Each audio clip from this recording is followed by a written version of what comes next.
She died. That's what the doctor said. But a street boy appeared at the funeral, and his words changed everything. Subscribe so you don't miss the next one. Which city are you watching from? Write in the comments. The rain had finally stopped, leaving behind a damp stillness that clung to the trees like a second skin. The pine woods of southern Vermont stood silent under a blanket of morning fog, their trunks darkened by days of downpour. A single road, winding and gravel-paved, led to a secluded chapel tucked into the hillside, a structure of weathered stone, wooden beams, and old iron lanterns that flickered softly in the dim light. It was here that the mourners arrived one by one, stepping carefully from polished cars and black sedans, their shoes soaking through within minutes. No one spoke much. There was no chatter or idle condolence, only the sound of damp leaves underfoot and the quiet creak of the chapel door. Inside, the air was thick with the scent of pine, wax, and silence. The guests took their seats along the wooden pews, each of them somberly dressed and blank-faced. A few heads were bowed, some eyes red from tears, though many simply stared ahead. Businessmen, advisors, distant relatives flown in from across the country. Among them were board members from Ellison Ventures, close aides, 2 governors, and the dean of a prestigious university. They had all come not for duty or decorum, but because it was the child of Mark Ellison who lay in the front of the chapel in a white lacquered casket under a veil of soft candlelight. Mourners were used to formality, and this one was no different. The music had been chosen in advanced slow cello compositions that had once played from speakers in Theo's bedroom at night. A quartet had been hired but dismissed the evening before. Mark had changed his mind. Play nothing recorded after 1950, he had told the event planner. It needs to sound like time stopped. The man had nodded, eyes heavy with pity. Mark hadn't noticed. He stood now near the casket, unmoving. His tailored black suit clung to his frame like armor, but his shoulders sagged as if under some invisible weight. He had not spoken since the night before, when the hearse brought Theo's body to the estate. No one had tried to draw words from him. His assistant Paige had fielded every call and instructed the staff. His lawyers had handled the documentation. The only thing Mark had done himself was select the photograph that stood near the casket, an image of Theo in his favorite green jacket, grinning from beneath a tree in early spring. Mark's silence was not coldness, nor a protest against grief. It was something deeper, a state beyond articulation, where time and function had ceased. His son, 8 years old, bright-eyed and endlessly curious, had been declared dead less than 48 hours ago. A sudden collapse at the Boston Museum of Natural History. Teachers said he had complained of dizziness. Moments later, he was unconscious. Paramedics arrived quickly, but his heart had already stopped. The ER physician, Dr. Lawrence Baker, a man of 25 years' experience, had declared the time of death. There had been no signs of trauma, no accident, only a rare, undiagnosed congenital defect. Sudden cardiac arrest, they called it, an invisible flaw in a perfect boy. Mere hours later, Mark had stood in a hospital hallway under flickering fluorescent lights, holding a pen over a death certificate. He had asked for a second opinion. Dr. Baker had refused. "It won't change anything," he had said, his voice firm but rehearsed. "It's better to proceed. The morgue is under capacity pressure. I recommend we prepare for cremation by morning." Now, standing before Theo's casket in the flickering silence of the chapel, Mark remembered that moment with raw clarity, the way the doctor avoided his eyes, the rushed paperwork, the nurse's uneasy silence. There had been no one to fight then, no direction in which to pour the ocean inside him. Just the paperwork, just the silence. The casket had been left open at Mark's insistence. It wasn't customary for a child, but Mark had demanded it. Theo looked at peace, his lashes resting gently against his cheeks, his hands folded over his chest. A small woolen dinosaur toy, slightly frayed at the edges, sat tucked beneath his fingers, his favorite. He had taken it everywhere, even to the museum that day. Mourners passed by slowly in reverence. Some murmured prayers, others left tokens, a pressed flower, a small note, a toy car. But none of it reached Mark. He remained apart, absorbed, staring, and motionless. Even Paige, who had known him for 15 years, hadn't dared to speak.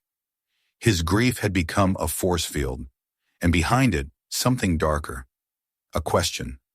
A quiet, relentless voice that said, "Something isn't right." It was nearly noon when the atmosphere in the chapel shifted. It happened so subtly that most didn't notice it at first. A faint draft passed through the heavy wooden doors. Then came the sound, soft footsteps over the floorboards. Not adult, bare, light. The chapel doors had not opened. No car had arrived. Yet a boy stood at the threshold, quiet and still. No one knew him. He was younger than most guests' children, dressed in clothes that didn't fit, his hair matted from damp air. No coat, no guardian, no invitation. But he moved with quiet certainty, not as though he were intruding, but as if he belonged. He walked slowly down the aisle between the pews, passing stunned onlookers, his eyes fixed on the casket at the front. A few guests murmured in confusion. One of the security men, seated in the back row, stood abruptly. "Who let him in?" the man whispered, reaching for his radio. Mark didn't move. The boy reached the front and stopped just before the casket. He looked at Theo, then at the toy dinosaur, then back to Theo's face. In his hand he held a necklace, a simple cord of leather, looped through a carved wooden pendant, shaped crudely like a teardrop or flame. He lifted it gently and laid it across Theo's chest, just beneath the dinosaur toy. A murmur rippled through the room. Paige began moving forward, then stopped. The boy stood with his eyes closed. His lips didn't move. He made no sound. He seemed to be listening. "Son," a voice called gently from the pews. "This isn't—" Mark turned. "Leave him." The words, spoken quietly, froze the room. The security guard halted. The guests fell silent. Mark took a single step forward. He hadn't spoken in nearly a day. His voice had returned now, but it trembled. "Who are you?" he asked, more breath than words. The boy didn't open his eyes. "He's not gone," he said. The words weren't loud, but they carried cutting through the chapel air like a sudden chime in the dark. Someone gasped. A woman dropped the tissue she was holding. An elderly man removed his glasses and squinted toward the casket. Mark's breath caught in his throat. He stepped closer. "What did you say?" "He's not gone. He's waiting." There was no accusation in the voice, no panic, no demand, just certainty. Mark looked down at the pendant. He had never seen it before. Yet something about it stirred a memory, a conversation weeks ago with Theo about a boy who carved toys out of sticks near the station, who slept behind the benches and shared his bread with birds. Mark had nodded, barely listening at the time. He had been on a conference call, juggling investor reports. But Theo had insisted the boy was magic. The pieces didn't connect yet, but something inside Mark shifted.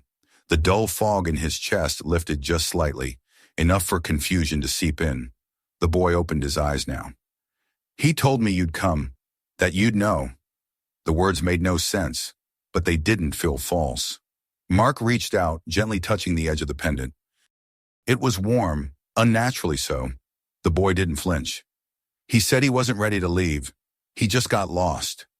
And suddenly Mark remembered the face of the doctor, the hurried signature, the way the nurse had hesitated before covering the body. He turned sharply. "Where is Dr. Baker?" he demanded. A murmur answered him. Someone pointed.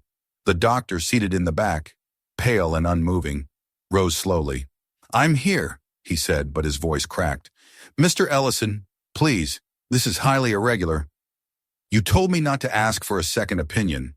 There was no heartbeat. There was no warmth, no movement. There were no vitals. I followed procedure. Mark stepped forward, his voice hardening. "You told me to cremate him before sunrise." The doctor hesitated. "He was gone. It was a clean call." Mark looked back at the casket, then down at the boy beside it. And in that moment, everything changed.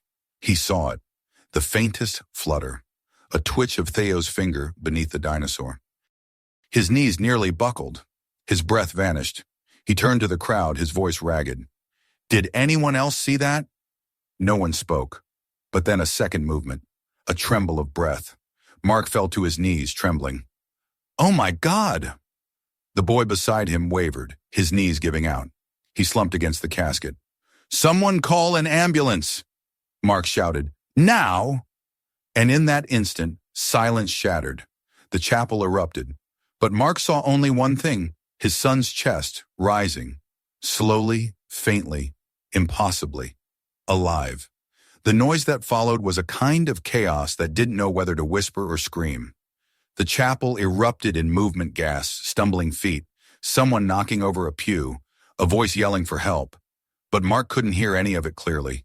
The world around him blurred, muffled, as though he were submerged underwater. All he could see was his son. Theo's chest had moved. Not once. Twice. It wasn't imagined. It wasn't grief playing tricks on his mind. Mark Ellison had built his life on fact, on data, on the measurable. He had no room for fantasy. But this was real. He had seen it. He would stake his life on it. He leaned in closer, hands trembling violently. The white lacquered casket creaked faintly as he rested his palm near Theo's shoulder. He wasn't imagining it. The boy's chest lifted again, ever so faintly, and a soft sound of breath, so light it could have been wind escaped from his slightly parted lips. Mark inhaled sharply, tears breaking free. "You're breathing," he whispered, choking on the words. "Theo, you're breathing." Behind him, the young boy who had placed the pendant had collapsed, his small frame curled beside the casket. Mark turned quickly, his instincts igniting. He lowered himself and touched the child's face, warm, flushed and damp with sweat. The boy's breathing was shallow, irregular, but present. His eyes were closed, his brows tight as if in pain or exhaustion. Without waiting for anyone else to move, Mark scooped the boy into his arms. "Water! Towels! Get something!" he shouted. Someone bolted for the side door. Paige, already dialing, barked into her phone. "We need paramedics, 2 ambulances, immediately. Wellingham Chapel, Route 92. Yes, 1 child presumed dead, now breathing. Another child collapsed. No, I don't care how it sounds, just send them." Guests began to move hesitantly now, unsure whether they were witnessing a miracle, a medical failure, or something in between. Some clutched rosaries, others watched as if waiting for it all to unravel into tragedy. The doctor, Lawrence Baker, remained near the back of the room, his complexion pale, his jaw tight. Mark glanced over his shoulder, eyes narrowing. "What did you do?" Dr. Baker stepped forward. "Mr. Ellison, please, this is highly abnormal. It's possible. Residual neuromuscular activity. Sometimes after death the body—" "Stop," Mark cut in, his voice low and sharp. "He's breathing. There is no scientific—" Then maybe science missed something. He knelt beside the casket again, setting the unconscious boy gently onto a folded coat. The pendant still rested across Theo's chest, a soft shine catching the light. Mark stared at it, a piece of wood on a leather string. Nothing more, nothing less. Yet it had been placed with care, and something, whatever force it was, had happened. The boy stirred faintly, his lips moved. Mark leaned down. "Lost," the boy whispered, barely audible. "He was lost. I had to bring him back." Mark looked into his face, memorizing it, each freckle, each scrape. "Who are you?" he asked gently. "What's your name?" The boy didn't answer. Instead, his fingers curled slightly over the coat. Mark looked up to find the doctor standing just feet away now, watching with tension in his shoulders. "You certified my son as dead," Mark said slowly. "You told me to cremate him this morning." Dr. Baker's voice was clipped. "Mr. Ellison, we followed protocol. Your son had no pulse, no response to light, no signs of brain activity. I confirmed all 3 times. And yet," Mark said, turning back toward Theo, "he's here." There was silence. Even the guests, who had moments ago been buzzing with confused voices, fell still. Dr. Baker's eyes narrowed slightly. "With respect, sir, I believe you're in a state of shock." "Don't," Mark warned. "Sometimes," the doctor continued, "grief manifests as delusion. Bereaved parents often—" "Get out!" Dr. Baker blinked. "Excuse me?" "I said get out. I'm the attending. You are nothing to this situation anymore, Mark snapped. You told me my son was gone. You pressured me to have him cremated, and now... The hospital was at capacity, Baker interrupted. We had to make decisions. There were other patients. So you made mine into a file, a statistic. You signed off and walked away. There was no heartbeat. Then explain this. No, Mark stepped aside and motioned toward the casket. As if on cue, Theo's hand twitched again, the small toy dinosaur shifting slightly beneath his fingers. There was a collective gasp from several rows of seats. A woman dropped her handbag. The pianist, who had sat motionless since the boy's appearance, stood and walked out. Paige returned, her phone still to her ear. ETA 5 minutes, she whispered to Mark. They're coming. Mark nodded, barely hearing her. He turned back to the unconscious boy. Something in the child's stillness was deeply wrong. Not just faintness, not just weakness. It was as if he had given something of himself away. Who is he? Someone in the crowd asked. I've never seen him before, said another. One of the gardeners who'd helped arrange the chapel earlier that morning stepped forward hesitantly. I saw a kid down at the gate before sunrise. Thought he was just wandering through. And you didn't say anything, Paige hissed. He wasn't hurting anything. Just sitting there. Had his eyes closed. Praying, maybe. I didn't think. Mark didn't speak. He pressed his fingers gently to the boy's wrist.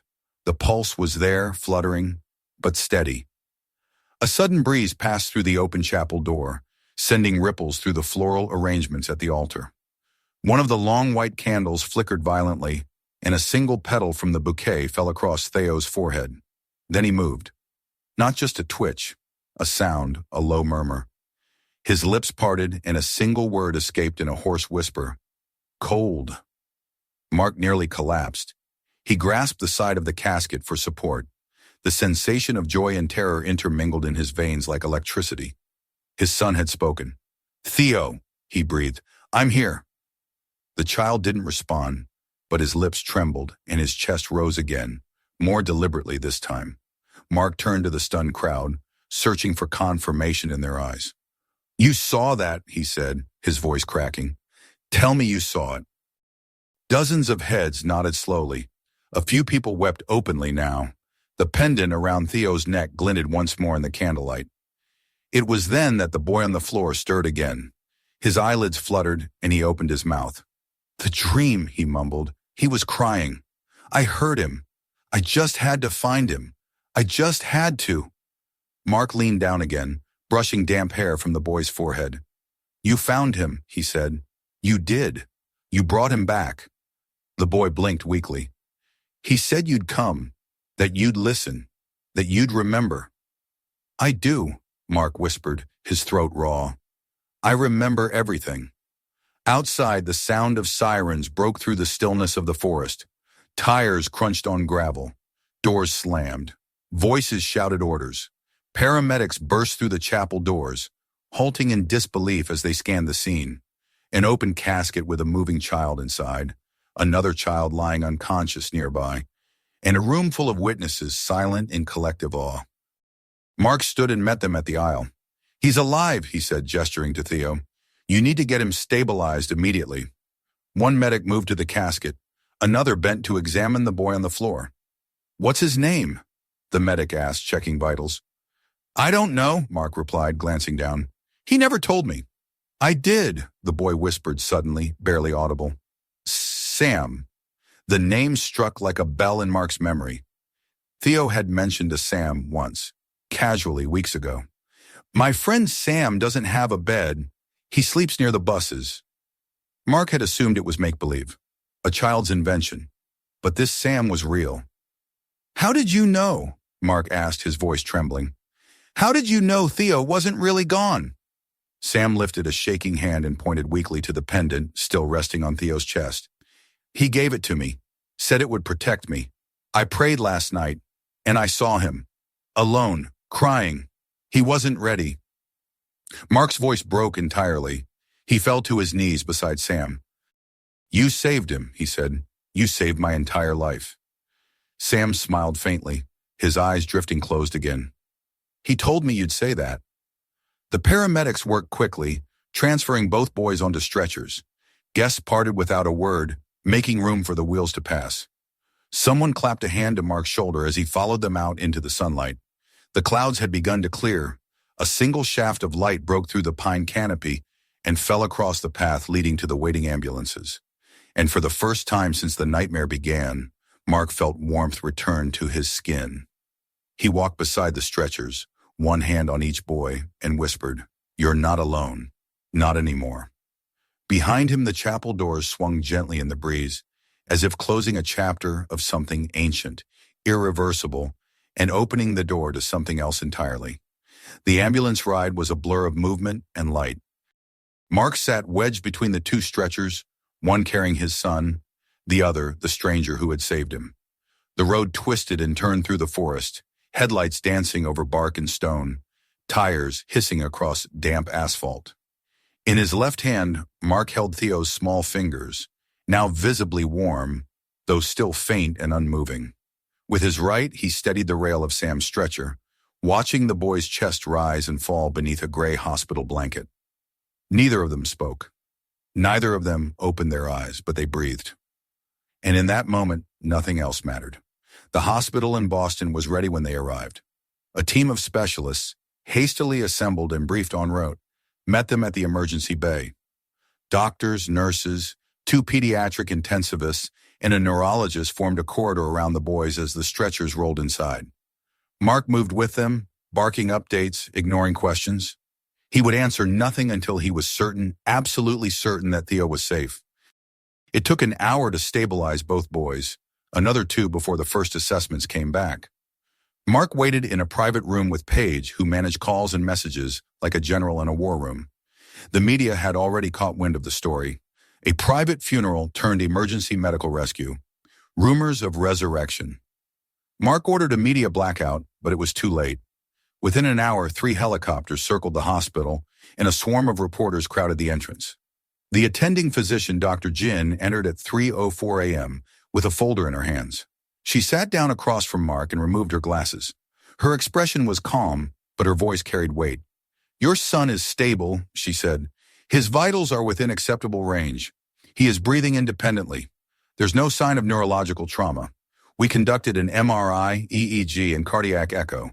The results are remarkable." Mark leaned forward, breath held. "We believe Theo experienced what's known as Lazarus syndrome. It's exceedingly rare, so rare most doctors have never seen it. Post-mortem circulation, spontaneous return of heartbeat after failed resuscitation. Sometimes it happens minutes later. Sometimes longer." "How long?" Mark asked.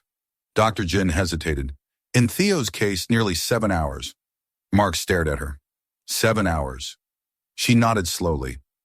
"Based on the notes from the previous hospital, he was declared dead at 2:17 p.m. Your chapel emergency call was placed after 9 p.m. Mark sank back in his chair. "We've reviewed the records. There were inconsistencies in the original assessment. No confirmation of brain death, no second attending signature. The decision to certify him was—" She paused, searching for the word. "Premature." Mark's jaw clenched. "And the boy? Sam?" Dr. Jin opened the second folder. "Mild dehydration, signs of exhaustion, possibly sleep deprivation, nutritional deficiency, but otherwise he's okay. Sleeping now. We've placed him in observation, room 312. Your son is in 314, just next door." Mark stood at once. "I want to see them." He found them in the quiet wing of the pediatric unit. Lights dimmed, machines steady, nurses moved like shadows, reverent and careful. He entered Theo's room first. His son lay beneath a soft blanket, color returning to his cheeks, an IV in his arm. His hands rested gently at his sides, and though his eyes remained closed, his breathing was deep and rhythmic. Mark moved to the bedside and sat down. He didn't speak. He simply watched. Every inhale, every exhale. A quiet metronome reminding him that this wasn't a dream. His son was alive. He was here. Not a memory or a photograph or a story in a closed chapter, but here. It was almost morning when the moment finally came. Theo's eyes fluttered. Not dramatically, not like in the movies. Just a slow, sleepy tremble. His lashes twitched. Then his lips parted. "Daddy?" Mark's chest broke. He reached forward and gripped his son's hand, his whole body trembling. "I'm here," he said, tears pouring freely now. "I never left." Theo looked at him for a long moment, blinking slowly. His voice was hoarse. It was so quiet. Mark swallowed. "But you're home now. I knew you'd come. I always will." Later that morning, after the doctors checked in and a nurse adjusted Theo's monitor, Mark stepped into room 312. The boy Sam was sitting up now, a tray of untouched food beside him. He looked smaller in the hospital bed, clean now, wrapped in a crisp blue blanket. His eyes lifted as Mark entered, cautious but calm. Mark approached and sat on the edge of the bed. "How are you feeling?" Sam nodded. "Tired?" "I bet." There was a long pause. Mark studied the boy. His wrists were thin, his collarbone visible beneath the hospital gown. But his eyes were unwavering. "I never thanked you," Mark said. "You saved my son." "I didn't do anything. I just believed." Mark smiled faintly. "Sometimes that's more than most people do." Sam looked down at his hands. "Theo gave me the pendant, said it was lucky, that if I ever needed help, it would hear me. He said if someone was ever lost, it might bring them back." "You two knew each other?" Sam nodded. "He saw me behind the bus depot last week. I was cold. He brought me a sandwich and gave me the necklace. Said his dad built companies and maybe he'd build houses for kids like me one day." Mark felt something deep crack open in his chest. "And then? Then I saw the news that he died. But I didn't believe it. Not really. That night I dreamed he was calling out, crying. He was somewhere dark. I knew I had to find him." "You followed that dream all the way to the chapel?" Sam nodded. Mark reached out and took his hand. "You did more than find him. You brought him back." Sam didn't smile. He just closed his eyes for a moment and leaned back against the pillow. The following days were a blur of recovery and revelation. The media storm became unavoidable. The story spread like wildfire, first across the East Coast, then nationally, then internationally. Headlines blared, "Boy declared dead, wakes at funeral," "Mysterious child saves billionaire's son," "Medical miracle or malpractice." Reporters camped outside the hospital. Talk shows speculated endlessly. Experts debated the reality of Lazarus syndrome. But for Mark, the noise meant nothing. All that mattered was that Theo was awake, eating, talking, alive. And Sam was not alone anymore. Mark made the decision on the 5th day. He stood in the hallway between rooms 312 and 314, facing the head of child services and a team of legal consultants. He didn't let them finish their questions. "I'm adopting him," he said. "Whatever it takes. Draft it, file it, do it now." The foundation came next. The Theo and Sam Foundation launched within 2 weeks with an initial endowment of $30 million.